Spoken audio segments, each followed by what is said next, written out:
Luz y sal. Espero que te sea útil lo que espero comentar el día de hoy. Eh, Subí un video hace poco sobre el lenguaje y lo traté de hacer de modo general. Este video lo voy a centrar en el interaccionismo simbólico del lenguaje.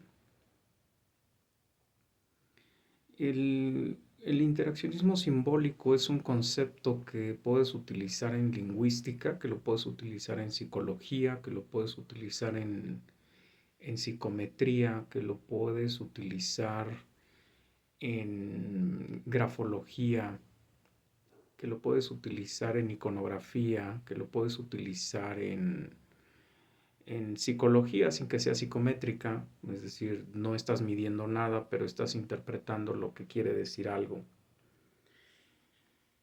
Eh, y abrí una llave en esa ocasión que hablé del interaccionismo simbólico. Primero déjame definir interacción simbólica, ¿no? Primero entender que el símbolo va a ser entendido como aquello que tiene un significante, un significador y un significado. El símbolo lleva una dirección, una orientación o una vocación, es decir, boca quiere decir camino, vía, brecha. Entonces, el símbolo pretende llevarte hacia cierta meta, por decirlo de alguna manera, hacia cierta ilustración, por decirlo de otra manera, hacia cierta postura de la realidad, diciéndolo de otra manera, mostrándote una realidad o tratándote de mostrar una realidad. Cuando digo interacción con lo simbólico, estoy diciendo que hay un sujeto o sujetos que están interactuando con aquello que tiene un significador, un significante y un significado, o que tiene una dirección que pretende tener como tal una guía para las características que te comenté. Como el símbolo puede ser tan abierto y tan estrecho como el aparato lingüístico lo esté considerando o el sistema del lenguaje lo esté considerando, y la necesidad y la especificidad de la situación lingüística que lo requiera, el dispositivo lingüístico tendrá que ser lo más a-doc a la característica que pretendemos centrar, llevar, explicar, mostrar, develar, dejar ver. Y el problema que puedan vivir las psicólogas o los psicólogos, porque es lo que estoy trabajando ahorita en la materia de psicología, pero cualquiera que nos toque estar de la parte del que escucha, es que uno tiene que encontrarse alfabetizado para poder acercarse a las simbologías, es decir, para poder encontrar desde la doxa de nuestro hablante. Doxa es aquello que es la opinión del que se considera en ese momento experto, que es el cliente, porque el cliente es el que está viviendo la problemática, por eso es experto. El cliente es el que está dando su saber, su entendimiento, de acuerdo a una experiencia que él empiriza aparentemente, pero que él le carga de sustantivos y de adjetivos y de circunstancias y de objetos directos e indirectos y de acciones en pasado, presente y futuro, en indeterminaciones, en consecuencias, en antecedentes. Y en un acto exegésico uno tiene que entender qué simboliza cada cosa, ¿no? O sea, cuando tú lees entonces, quiere decir que alguien está hablando de un consecuente. Cuando alguien te dice pero, te está diciendo que hay un freno, una advertencia o una detención. Y por ahí me puedo seguir con otras cosas. Pero el sujeto, en este sentido, el exegeta, es decir, los que estamos oyendo la doxa,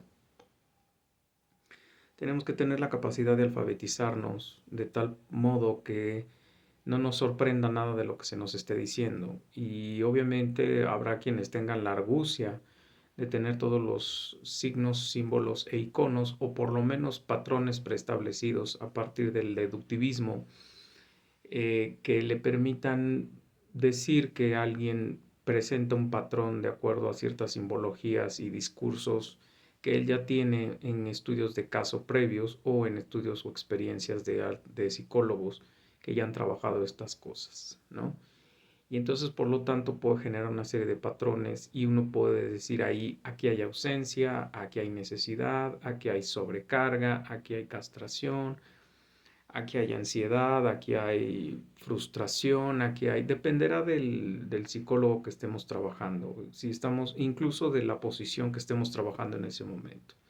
Por ejemplo, si vas a un RH, pues un RH necesita, en el momento de estar haciendo la entrevista y de estar reconociendo características del sujeto, ver si eso no es apto para un puesto. Cuando estamos en una terapia, pues lo que necesitamos saber es qué vamos a aplicar, a partir de qué lo vamos a aplicar y entender perfectamente bien cuáles son las ausencias, necesidades y huecos que vamos a cubrir y si los podemos cubrir. Y no intentar adaptar la metodología al problema, sino encontrar la metodología adecuada para el problema, porque si no forzamos forzamos el trabajo psicológico. O sea, por muy freudiano que te sientas, en algún momento vas a tener que coquetear con la teoría cognitivo-conductual. Por muy teoría cognitivo-conductual que te sientas, en algún momento vas a tener que voltear perdón, al constructivismo. Por muy cognoscitivista que te sientas, de repente vas a tener que coquetear con el freudianismo, aunque hay cosas que el freudianismo son, en cada escuela de pensamiento hay cosas pusilánimes, ridículas y que generalmente son muy a la alegoría o a la interpretación del sujeto. Lo que más o menos no se despega de la realidad es los mapeos mentales, pero el problema del mapeo mental es que simplemente dice nadie responde a las mismas zonas a una misma indicación y entonces lo que tienen que hacer es sondear más o menos qué zonas se vuelven a encender varias veces para determinar que ahí hay algo y que por lo tanto esa zona del cerebro dirige cierta condición. Eh, es decir, no podrías decir que tu inteligencia como humano está en los parietales superiores, si no fuera porque cuando haces el mapeo de los pensamientos razonados, se encienden estas zonas del mapa. Entonces, sería imposible tampoco entender la lateralidad como algo cruzado si no viéramos que cuando movemos una mano derecha, el mapeo mental que se enciende es el izquierdo y viceversa. Entonces, cuestiones de esas que serían las que más serían más acertadas. Todo lo demás, pues es prácticamente 30-70, o sea, 30% está basado, comillas, en algo que se ha logrado experienciar incidentalmente por varios casos en estudios longitudinales, pero la mayoría de las cosas son especulaciones basadas en la primera aproximación que se tiene y de repente de ahí se parte a deducciones clínicas, ¿no? ¿Eso es peligroso? Sí, claro que es peligroso. Sobre todo cuando trabajas con teorías que están basadas mayormente en alegorías, por ejemplo, la teoría freudiana, ¿no? O sea, Freud es 70 o hasta 85% alegórico. Y todo lo que estás trabajando con él, estás trabajando bajo ciertas posturas dependiendo de qué psicología estés trabajando. Si estás trabajando la psicología de la castración, pues entonces todo va a ser castración. Si estás trabajando la psicología de la falocentría, pues todo es falocéntrico y por lo tanto todo es impositivo. Si las feministas agarran el freudianismo, pues entonces todo va a ser un cómo encontrar, cómo atacar a la figura del hombre y las consecuencias de lo que está derivando esto, ¿no?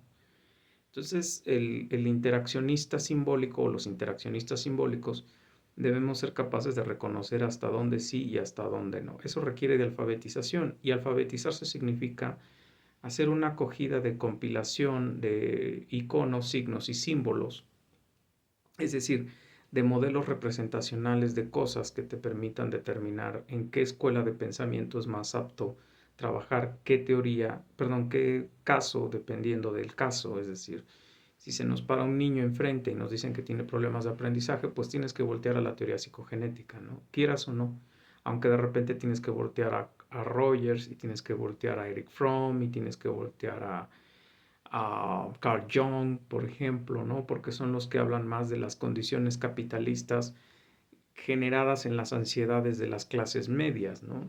Y entonces ellos son los que trabajan más esta idea de atender lo emocional antes de atender lo genético, ¿no? Entonces, insistir en esta idea de como que hay, perdón, hay hibridaciones, hay interdisciplinariedades, para no decir híbridos, hay interdisciplinariedades teóricas que a veces tenemos que reconocer, pero eso no lo vas a hacer si no tienes todo el basamento teórico primero, ¿no? Y además si no lo has visto en experiencias, en estudios de casos previos, que eso requiere grandes estudios, ¿no? Lo que la mayoría hace en la psicología ahora de esta de 5 centavos es que se van al DN5 y en el DN5 quieren demostrar todo, ¿no? El problema del DN5 pues es que está centrado simplemente en una posición teórica y en una visión de la realidad y entonces pues, no todos encajamos en el DN5, ¿no? O habemos quienes lo conocemos y lo podemos engañar, ¿no? Entonces, el interaccionismo simbólico entonces es esta capacidad de movernos los hablantes dentro de iconos, signos y símbolos que tienen una capacidad de llevarnos hacia un sentido de la realidad demostrable o disfrazable o describible o que se puede ver, dejar ver o que se puede disfrazar y manejar y manipular, ¿no? Entender que la doxa es aquel cliente que se acerca con nosotros porque doxa es la palabra que opina, la palabra que habla, la palabra que dice algo de alguien o de algo. En el momento de la doxa, en este sentido, no es como lo que manejamos los creyentes, los cristianos, que la doxología es la palabra que habla de Dios para su favor o en su favor o la buena opinión, que también doxa se puede utilizar como la buena opinión. En este caso es la opinión del experto. E insisto, el experto es el que está padeciendo el problema, no el que tiene títulos diplomados y cursos, ¿no? Entonces aquí el elemento clave es que nosotros tengamos esa capacidad de habernos movido en diferentes horizontes culturales y haber explorado diferentes sistemas psicológicos, paradigmas psicológicos, para tener una perspectiva amplia desde donde voltear a ver un problema, porque si lo quieres ver desde una sola teoría a veces no casa y no hace match, ¿no? Entonces es como muy complicado, ¿no? Entonces, que la más asertivo que puedes encontrar, pues son los estudios de anatomía y de fisiología y de psiquiatría, más que lo que yo te puedo decir en cualquier teoría especulativa, bueno, en cualquier teoría psicológica, que el 70% es especulación, pues es lo complicado, ¿no? ¿Qué necesitamos entonces? Reconocer qué son los horizontes culturales cuando hacemos las doxas. ¿Qué es un horizonte cultural? Es desde donde están hablando los hablantes. Permíteme interpretar esta redundancia. Esta redundancia que estoy utilizando es porque se debe de entender que cuando tú estás en terapia, tu mayor virtud es callarte la boca y escuchar. Y cuando escuchas, entonces después diriges si es que el cliente te permite dirigir. Es decir, si el cliente en ese momento te dice, bueno, dígame qué hago, ¿no? Pero si no, déjalo soltar, porque soltar, sobre todo en el caso de las mujeres, es muy útil, porque la mujer es resolutiva en su propia plática, en su propio hablar. Entonces es necesario entender estas posiciones, incluso de género, para que no haya problema. O de sexo, más bien, no me gusta usar el concepto género, porque ahora resulta que podemos ser sillas, mesas, duendes, mujeres, niños, pollos y gatos, cuando tú ya eres un hombre de cierta edad, con ciertas características genéticas y demás. Entonces, tú debes entender esta parte y ser capaz de escuchar, obviamente con esta prealfabetización y obviamente parándote en el horizonte cultural del que te está hablando a ti, ¿no? Por ejemplo, en la psicosociolingüisticidad, un tal Basil Bernstein te dice que mientras mayor escolaridad hay mayor capacidad de negociación, mientras menor escolaridad, menor capacidad de negociación. No ha venido a México porque se daría cuenta que eso no es cierto.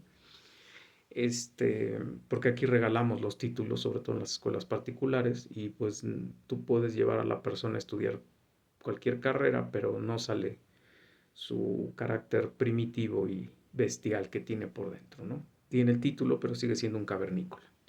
Entonces, pero esa es la determinación que hace Bernstein en Inglaterra. Dice que mientras más educación, menos capacidades de ser punitivo, agresivo, sometedor, agresor, ¿no? Que eso él le llama enmarcamiento. El enmarcamiento dice él que son el cúmulo de reglas que requiere una persona para poder someter a alguien porque no tiene otra forma de cómo someterlo. Mientras que él también dice que existe la clasificación y la clasificación no es otra cosa que la capacidad de disuadir o de trabajar con el lenguaje o razonar como persona adulta en lugar de imponer con chicote, palo y piedra, ¿no? Y con insulto y con grito y con castigo y con ese tipo de cosas, ¿no? Entonces, él dice que esa situación está enmarcada en las instituciones educativas y que esas instituciones educativas, bueno, pues van a depender también del nivel educativo donde estés estudiando, va a ser el referente de los hablantes y la interpretación que se hace o la pedagogización que se hace de lo que estás aprendiendo, porque también el que viene a enseñarte, pues viene con sus límites, que de acuerdo a la psicosociolingüisticidad están enmarcados en el estructural funcionalismo, o sea, tú tienes que aprender lo que tu clase social quiere para que cumplas la función que está determinada de antemano y que cumplas el rol que en ese espacio se te está dando y no te muevas de ahí y no voltees a ver si hay algo más allá arriba o más allá abajo o en los lados, ¿no? Simplemente que te sepas ubicar en donde te toca estar. Esa es parte de las cuestiones que se han criticado no solo en el área lingüística, sino también en la económica y en la sociológica del estructural funcionalismo o lo que trajo la escuela de los Chicago Boys en los años 50 a las escuelas mexicanas, incluso la trajeron aquí a la UNAM, ¿no? Entonces, vemos el horizonte cultural, por lo tanto, cuando te digo del horizonte cultural, entonces te estoy diciendo que tu horizonte depende de tu mosaico y los mosaicos siempre están en el mismo nivel. El único problema es que están ubicados en diferentes lugares, por lo tanto, no, aquí no es esta tontería de que tú te subes al nivel del alumno o tú te bajas al nivel del alumno, sino simplemente te brincas a su horizonte cultural y entonces te aproximas a su realidad y entonces tienes la oportunidad, dice Vygotsky, de hacer un aprendizaje próximo, significativo, que es miro tu realidad, tomo de tu realidad y te enseño a partir de tu realidad. En este caso, cuando tú estés con tu cliente en psicología, tú tienes que entender que él viene de un horizonte cultural, religioso, social, familiar, con una trayectoria de vida y entonces tienes que entender que a partir de todo lo que tú sondees en los test, en las entrevistas, en las expresiones de él, de forma coloquial, él va a pensarte a decir de dónde viene. Y tú tienes que entender que a partir de ahí es donde tienes que empezar a hablar. No a partir de lo que tú entiendes, tú ves y tú miras, porque si te montas en lo que tú crees, tú ves y tú miras, pues te vas a quedar sin clientes. En el horizonte cultural tienes que voltear a ver el concepto de cultura. Di 3 conceptos de cultura. Espero que te sean útiles, los voy a repetir rápidamente. El concepto pragmático, que es el cultivo de sí, es decir, el seguir haciendo lo que se hace en el cultivo, colocando alimento a la tierra, estar viendo que esté bien hidratada la planta, que tenga sol, que tenga esto y aquello. Bueno, acá lo mismo en el cultivo de sí, ¿no? Seguirnos preparando, seguir leyendo, seguir contrastando con expertos, seguir dialogando con expertos, construyendo el circuito hermenéutico del comprender, entender, explicar, siempre estar nutriéndote de nueva literatura que aparezca, literatura útil para seguir construyendo alfabetización.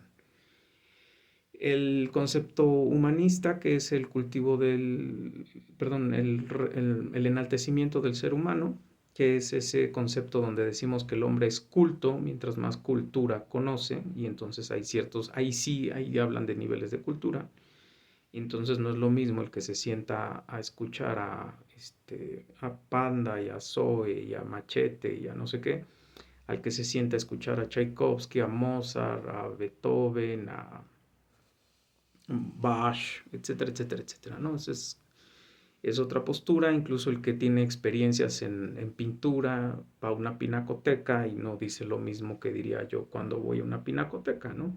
Incluso el que entiende de música no dice lo mismo que yo digo, que no entiendo la música, que no entiendo las partituras. Yo te puedo decir que me gusta, que suena muy bien, que la armonía suena bonito, pero yo no sé ni dónde va el sol, ni dónde va la llave de fa, ni qué es un allegro, ni qué es un andanto, ni qué es un requiem, ni cómo se hace para que logres la armonía en la forma en la que ellos lo logran, ¿no? O sea, yo no puedo entender cómo un Mozart nunca tuvo una partitura con borrones, ¿no? Todas sus partituras salieron siempre en una sola tirada y sin borrones, ¿no? Entonces, Dependemos de nuestro capital cultural, que es otro concepto que tienes que manejar. Perdón, un tercer concepto de cultura es el concepto antropológico, que es todo aquello creado por el hombre, y luego el último concepto, el capital cultural. ¿Qué es el capital cultural? Pues es tu cúmulo de conocimientos que tienes. Entonces, en esa medida entendemos que el interaccionismo simbólico se enriquece de saberes, de conocimientos, de experiencias, de momentos alegóricos, interpretativos, metafóricos, parabólicos, cuando hablamos de parábolas, como fábula también, donde uno puede encontrar formas de acercarse y atacar el problema sin terminar dañando a nuestro cliente, ¿no? O dejarlo abierto. Pues espero que te sea útil toda la información que te acabo de comentar. Solamente cerrar con significador, significante y significado, que creo que me faltarían cerrarlos. Significador es aquello que va a poder tener la capacidad de tener un significado o que se le va a asignar un significado. O también puede ser el agente que está colocando el significado. El significante es aquel que ejecuta el significado, es decir, que coloca el valor y la propiedad al concepto y la idea. En este caso nosotros ahora estamos viviendo que los significadores están partiendo desde las empresas que tienen ciertos intereses y que se están bajando a los gobiernos. Y los significados, bueno, es finalmente lo que quieres decir de manera explícita, llana y sin tapaderas, aunque en algunos casos a veces es un metatexto y a veces es un metalenguaje, ¿no? O sea, hay que leer entre líneas y hay que entender entre líneas porque a veces se encuentran ocultos los conceptos, las ideas y las características. Entonces uno tiene que aprender a buscar dentro de estas ideas, ¿no? Eso lo hacemos, por ejemplo, a través de los imaginarios sociales, que son estudios longitudinales que se hacen acerca de cómo la gente, sin ningún tipo o sea, se agarra una muestra azarosa, sin ningún tipo de intención de clase o preparación o perfil, cómo determina y cómo entiende ciertas cosas, ¿no? Por ejemplo, el concepto de papá, de mamá, de familia, de iglesia, de Dios, de alimentación, etcétera, etcétera, etcétera, ¿no? Entonces, pues es a grandes rasgos lo que te puede ser útil cuando hables de interaccionismo simbólico y entender eso. El símbolo va a representar lo que en cada cultura y en cada contexto y en cada área tenga a bien ser utilizado. El problema es cuando lo queremos meter o incrustar en donde no va, ¿no? Que ahora es lo que se está haciendo con la ideología de género bajo la bandera del deconstruccionismo, que es el encuentro del protoproblema, que no es otra cosa que el encuentro de la esencia del problema, el origen. El problema es que lo que están haciendo es erosionar las ideas hasta que encajan en la otra idea que yo quiero inventar y yo quiero decir algo que no es cierto, que ni siquiera está pasado por la lupa del método científico, que ni siquiera tiene coherencia con la realidad y que generalmente está movido por mi percepción y mis emociones y lo que yo quiero que tú creas, sientas y pienses. Si no, revisa el libro de Simone de Beauvoir, El segundo sexo, revisa todo lo que dicen los feministas, revisa todo lo que dicen los LGBTQ y no hay ninguna experiencia científica que avale todas las mentiras que ellos se han dedicado a decir y todo apela a conceptos emocionales. Te van a decir cosas como que papá e hijos, y mamá e hijos pueden tener relaciones sexuales si los dos están consensuando esta idea. Aunque suene escandaloso, es lo que ya tiene la ONU dentro de sus nuevos acuerdos. Salieron en mayo de 2023.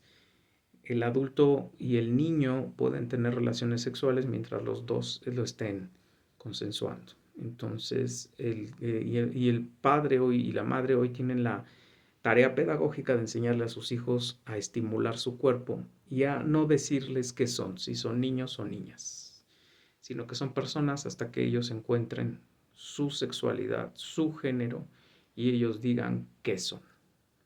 Entonces, ten cuidado porque ya está en los libros de texto. Ten cuidado porque es parte de la pedagogía hoy de la normal y es parte de lo que da hoy la Universidad Nacional Pedagógica. Entonces, o la Universidad Pedagógica Nacional, perdón. Ten cuidado porque en eso se están yendo tus hijos.